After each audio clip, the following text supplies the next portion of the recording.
a gente criou um espaço de debate, né, que na verdade ele contempla um lado da questão, um lado que tem sido marginalizado e que não tem tido a devida publicidade, né, nos principais meios de comunicação do país, sobre o caso do Cesare Battisti, né, um italiano preso no país numa situação extremamente particular, porque ele é ao mesmo tempo um refugiado reconhecido pelo Estado e um preso, né, reconhecido pelo Estado, sofrendo um processo de extradição. Infelizmente, a grande imprensa brasileira tem feito uma cobertura que mostra muito um lado da questão, né, o lado que se associa ao interesse do governo italiano. Isso não aconteceu só no Brasil, né, os litígios que o Cesare sofreu na França, eles também repercutiram da mesma forma na imprensa francesa, que deu prioridade para um lado da questão, que é o lado do governo italiano.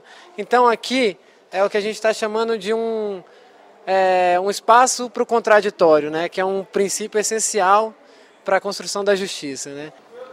Pessoas mais velhas com dificuldades da vida e são um pouco cansadas e abandonam as ideias que é possível de lutar contra a injustiça, contra mentiras, contra o poder. É muito difícil de lutar com, por exemplo, para Cesare Battisti, contra a propaganda do poder da Itália, mas os jovens, os estudantes, são muito importantes porque são capazes ainda de crer, de lutar, de buscar a verdade.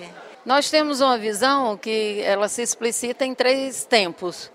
Nós temos uma referência do passado, onde companheiros e companheiras nossas foram militantes políticos presos, exilados, e, portanto, nós entendemos o que aconteceu na década de 70, quando o Cesare se engajou no movimento de cunho revolucionário. E, portanto, entendemos que a questão tem essa origem. Trata-se de um preso político e, dessa forma, deve ser analisada a questão. O segundo momento é que há necessidade de você tornar clara a questão, explicitar que estamos, depois de 30 anos de anistia, estamos com preso político a quem foi concedido o refúgio e, portanto, é inadmissível a posição do STF em mantê-lo preso. E, no terceiro momento, por que que hoje temos o Brasil um bode expiatório de uma situação que é uma crise internacional?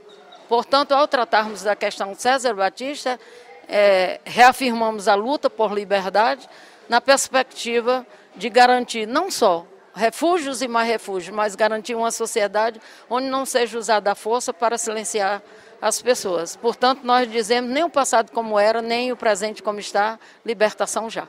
O comitê ele se organizou, ele tem desenvolvido atividades desde o momento que o Cesare foi preso aqui no Brasil, né?